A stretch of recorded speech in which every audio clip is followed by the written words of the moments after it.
Okay, this is MOZA's brand new motion platform called the HMA150, a massive 150mm travel, but I'm a motion skeptic. I'm not someone that's ever been convinced before to go out and buy a motion system. When I go to expos, I've never been that convinced either, but this is a game changer from MOZA.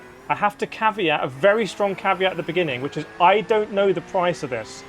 This has been installed in here for about a month now, going under some pretty intense testing, but I don't know the price. Now, given it's MOZA, I'd expect it to be very competitive or even blow away the competition on pricing.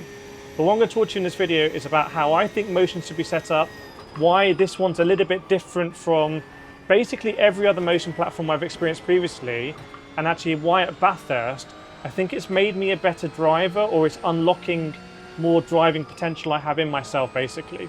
And I'm not someone that particularly likes Bathurst, as you know, like I'm not very comfortable at Bathurst.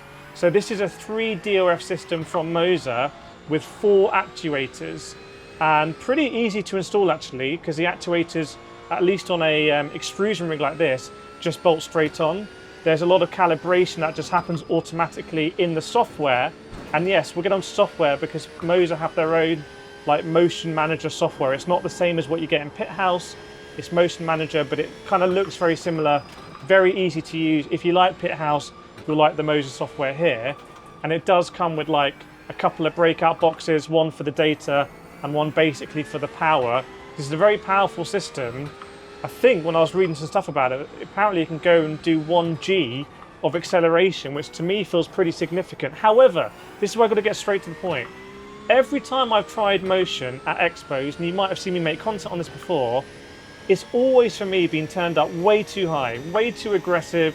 The salespeople there, like bless them, they come off, they ask me straight away, like, how is it? And I'm like, yeah, I can feel there's motion, but for me there's too much motion. Well, I don't know whether this is just a bit easier to tune, or we've had more time to tune it, or maybe we know how to tune it better than, you know, salespeople potentially. But here, this is enhancing my existing driving experience. It's not trying to replace it.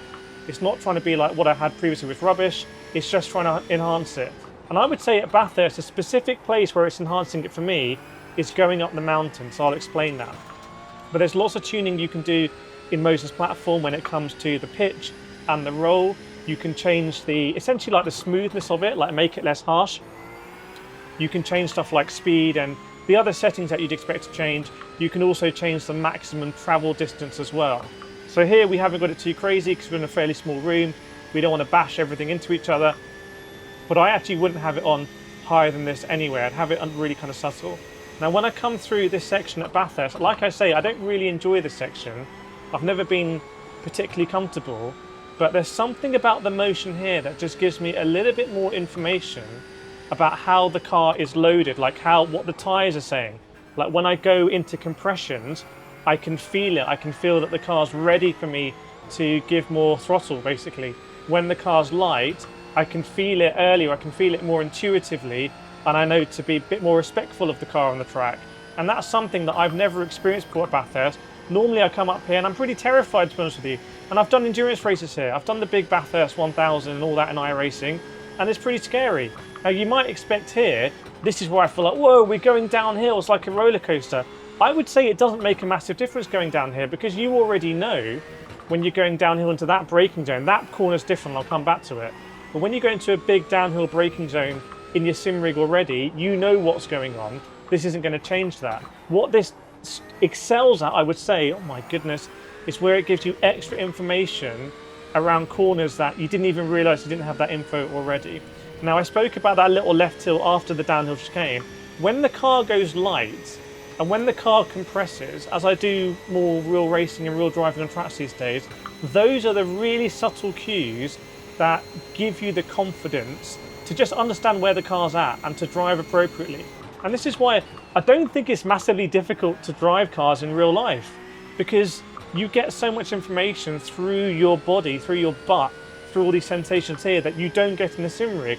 And it's also why when I speak to many real racing drivers, they really struggle in sim racing because they don't get those sensations. Now, none of this is new. You can get really expensive motion rigs from the likes of D-Box, or I think DOF Reality as well. And everyone's tried to send me sim rigs before, motion platforms, and I've never been too enthused because of all of the setup time and all of that difficulty. But given this is MOZA, given that I know MOZA make wheelbase that just work, rims that just quick release, I was hoping to see the same DNA.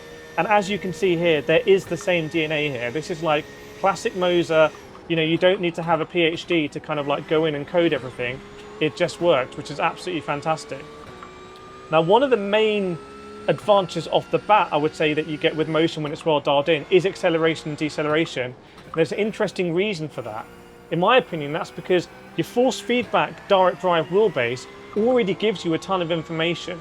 Not necessarily in a realistic way, I'd say, by the way, because in a real car, I don't think you get too much back through the wheel. But anyway, in sim racing, you get a lot of information through this X-axis on the wheel. So I can really feel like already a ton of stuff that the car's doing. That's why, you know, no esports drivers are demanding to use motion. Like when it comes to like the will motion make you faster, you just have to look at the esports level. You already get a ton of what you need through direct drive force feedback wheelbase. But what you don't get in the X-axis is you don't get acceleration and deceleration, because that is not an axis that this wheelbase can deliver. It can only go left and right.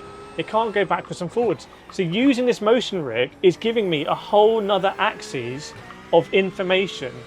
Now, when you have this dialed in right, which this is dialed in right, so if you want MOZA settings guides on motion, let me know in the comments. But when you get that dialed in nice, your brain is not overthinking it. I'm not having to, it's a bit like virtual reality. Your brain doesn't overthink in virtual reality. When everything's working at a high frame rate, it just accepts it as reality. And that's, I can feel there, the car's kind of loaded there.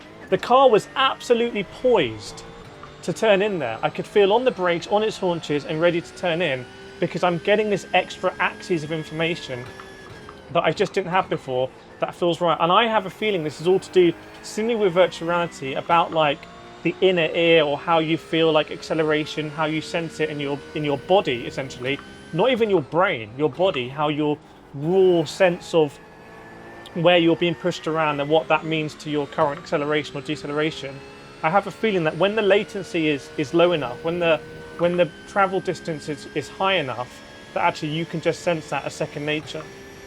And that's what we've been able to achieve here. Now again, pricing is going to be absolutely massive. I have no idea what the pricing is going to be. If this is going to be a really expensive product, it's kind of irrelevant, because it's going to be for the ultra high-end sim racer that's already going to be considering stuff like, for example, from D-Box already. But if this democratizes motion, then this could be absolutely a real, genuine game changer. But it all really depends on the price. So if this video comes out and the price isn't live yet, then let me know in the comments what you think the price should be. And if you've got any questions on motion, let me know in the comments. But it's actually made Bathurst fun for me, which is something I'd never ever thought I'd say. So let me know what you think, and I'll see you in the next one.